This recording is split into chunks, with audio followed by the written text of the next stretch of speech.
como começou, por quê, como é que está se desenvolvendo, quais são os objetivos do Acordem e Progresso? Bom, olha, falar do Acordem e Progresso é aquilo que tem mais me dado satisfação pessoal, viu, Dr. Rui?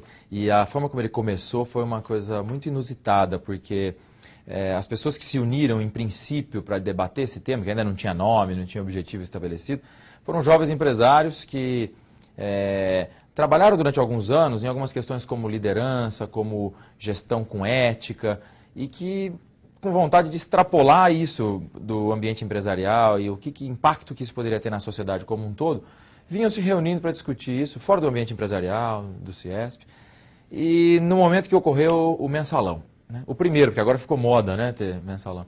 E daquela discussão de que as crises políticas e as crises públicas no país acabam em pizza, algum dos amigos que estavam presentes ali, eram 10, fez uma brincadeira na hora e falou assim, vamos para uma pizzaria para fazer alguma coisa nesse país que comece em pizza para nunca acabar em pizza. E essa brincadeira ela virou séria, a gente ficou 10, 11 meses encontrando às segundas-feiras numa pizzaria diferente em São Paulo, e pessoas desses 10 eram de 7 cidades diferentes do estado de São Paulo, e durante 10 meses esse grupo foi aumentando. Quando o grupo já tinha quase 40 pessoas, primeiro que já não dava para comer pizza com tranquilidade, segundo que não dava para debater questões importantes que a gente vinha debatendo, nós começamos a então organizar encontros, workshops, reuniões, que participavam 50, 60, 40 pessoas.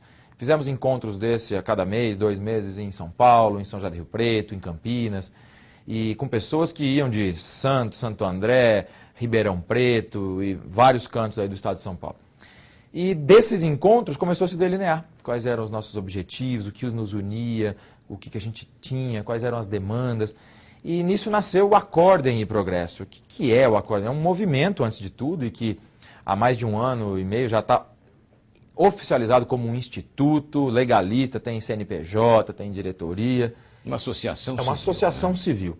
E quais são os objetivos desse movimento, desse instituto? O primeiro e mais básico é a conscientização, ou seja, aproximar a política das pessoas.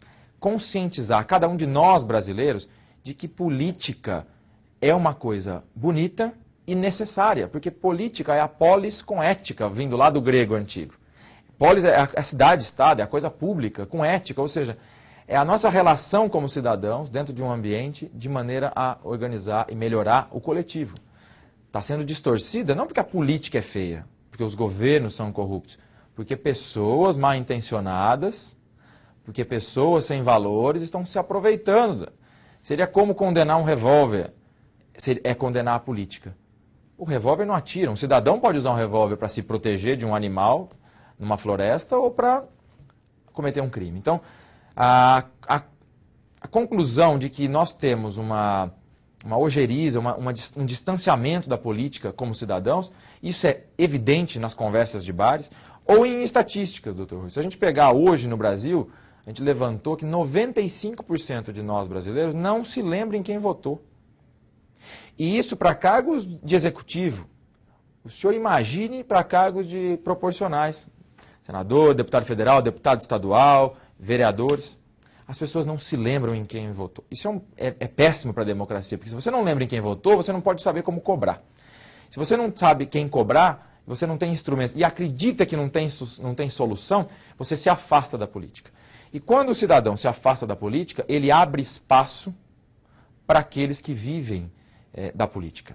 E eu ouvi também de um grande amigo, que é presidente de uma ONG que trabalha também pensamentos nacionais e federalismo, chamado Conselho Brasil-Nação, uma frase que nós precisamos identificar e trabalhar para ver aquelas pessoas que querem solucionar os problemas do Brasil e não viver deles. E, infelizmente, na nossa política tem muita gente vivendo dos problemas.